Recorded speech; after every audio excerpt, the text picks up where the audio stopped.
हमें काइस्केयर के अंदर भी और रिग्रेशन के अंदर भी और लॉजिस्टिक रिग्रेशन के अंदर भी हमें डिपेंडेंट और इंडिपेंडेंट वेरिएबल का पता होना बड़ा जरूरी है, अदरवाइज हमारी इंटरप्रिटेशन सारी की सारी क्या हो जाएगी, गलत। अगेन ये आपकी अपनी माइंड की सेंस है कि आप सिनेरियो को पढ़ के असेस करें कि भाईजान मेरा डिपेंडेंट वेरिएबल कौन सा है और इंडिपेंडेंट वेरिएबल कौन सा है। अभी उमर भाई ने भी मुझे एक चीज़ शेयर की है, उसमें से कुछ क्वेश्चन है उनको भी डिस्कस साथ साथ करेंगे, लेकिन अभी मैं आपको सिर्फ एक एक्चुअल प्रैक्टिकली दिखा रहा हूँ कि काइस्केयर का टेबल कैसे बन के आ सकता है और हमें किस तरह उसकी असेसमेंट हम कर सकते हैं। Researcher wants to know an association between women empowerment with the structure of the family. ठीक है, the table is given, also the test applied with along with the p value. Interpret the results according to your assessment. ये table बना होगा, साथ में ये काइस्केयर की value और पियर्सन पी वैल्यू सारी लिखी होगी। अब आपने इंटरप्रेट करना है इस रिजल्ट को कि भाईजान हाँ जी जो रिसर्चर की डिमांड है क्या वो बता पा रहा है ये टेस्ट की नहीं बता पा रहा। आपको क्या समझ आया, कौन कौन बता सकता है इस टेस्ट को इंटरप्रेट अगर मैं करना चाहूँ? Women are more empowered, but as the p value is less than 0.05, so this is not a significant association. This is हम देख रहे हैं कि काइस्केयर टेस्ट को इंटरप्रेट कैसे किया जा सकता है। ठीक है, काइस्केयर में आपको पता है कि एक ऑब्जर्व्ड वैल्यूज होती है और एक एक्सपेक्टेड वैल्यूज होती है। टेबल 2x2 का या दो वेरिएबल्स के दरमियान बना होता है। ठीक है, अब एक तरफ है वुमेन एम्पावरमेंट और एक तरफ है फैमिली का स्ट्रक्चर, ज्वाइंट फैमिली है या न्यूक्लियर फैमिली है।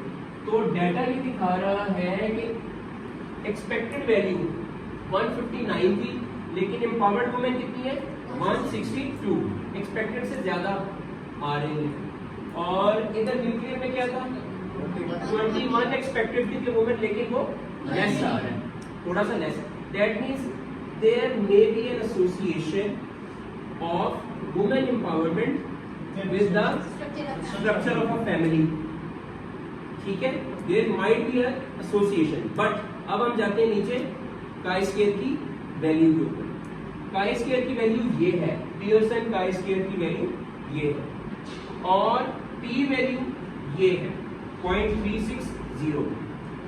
टेबल में आपने ये वैल्यू और ये वैल्यू देखनी होती है। अगर तो आपके पास काइस्केयर की वो जो डिग्री ऑफ फ्रीडम के साथ जो टेबल होता है, अगर तो आपके पास वो शीट हो तो आप काइस्केयर से असेस कर सकते हैं कि ये सिग्निफिकेंट है या नहीं है।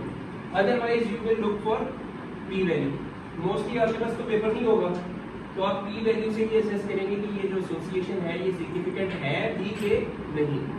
तो ये वैल्यू अगर 0.05 जो कि नॉर्मली हम पी वैल्यू पे रखते हैं उससे लेस होती तो this association would have been significant. But as this p value is less than greater than 0.05, so we cannot say that this association is significant. There is no significant association between women empowerment and the structure of the family as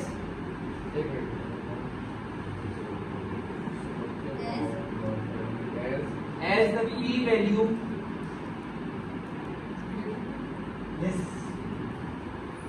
found in chi-square test is greater than 0.05. This is the interpretation of this result. Significant association या no significant association. ठीक है ना जी? अच्छा, अब यहाँ पर आ जाते हैं कि according to this result, which hypothesis will be accepted? Null hypothesis accepted. So null hypothesis. So we can conclude that there is no association. Null hypothesis is accepted, and there is no association between women empowerment and the structure of the family. अब आप बताएं कि null hypothesis क्या है और alternative hypothesis क्या है। तो अब आप बताएं क्या हो सकता है null hypothesis? There is no association between फलाना फलाना, ठीक है। और आपका अल्टरनेटिव क्या होगा कि there is association between women empowerment and the structure of the family. तो ये दो बातें भी हम, अगर वो आपसे पूछता है कि जी इस टेबल के मुताबिक आप बताएं जी कि नल और अल्टरनेटिव हाइपोथेसिस के, तो आप बता सकते हैं। एक और सवाल भी आ सकता है, इसमें वो ये पूछ सकता है कि इसमें से डिपेंडेंट और इंडिपेंडेंट वेरिएबल कौन सा है, वो बताइए। तो वो भी आपको असेस करना पड़ेगा कि कौन सा डिपेंडेंट है और कौन सा independent. Researcher wants to see whether a family structure can empower a women. तो फिर सवाल में पता चल रहा है कि स्ट्रक्चर ऑफ अ फैमिली पे क्या वुमेन एम्पावरमेंट डिपेंड करती है कि नहीं डिपेंड। तो women empowerment is dependent. Women empowerment से अगर तो सिनेरियो बदल देता है कि if a women is empowered, structure अच्छा हो जाता है कि नहीं, whether it can affect the structure of a family. तो सिनेरियो बदल गया। अब वो बात हो जाएगी कि उसमें फिर ये डिपेंडेंट हो जाएगा, ऊपर वाला इंडिपेंडेंट। ये बात आपका सिनेरियो डिसाइड करेगा। वुमेन जो थी उनकी एन वैल्यू उनकी 349 थी, मीन जो था वो 24.5, mean of age was 24.5 with standard deviation of 5.54 and standard error mean was 0.297। ठीक है, मीन डिफरेंस वाज -10.470। तो सारा कुछ देख रहे हैं 95% ऑफ वो तो है कि सिग्निफिकेंट इंटरस्पेशन। ठीक है, researcher is claiming that the population of pregnant women of Pakistan have mean age of 35. Claim ये हाँ जी।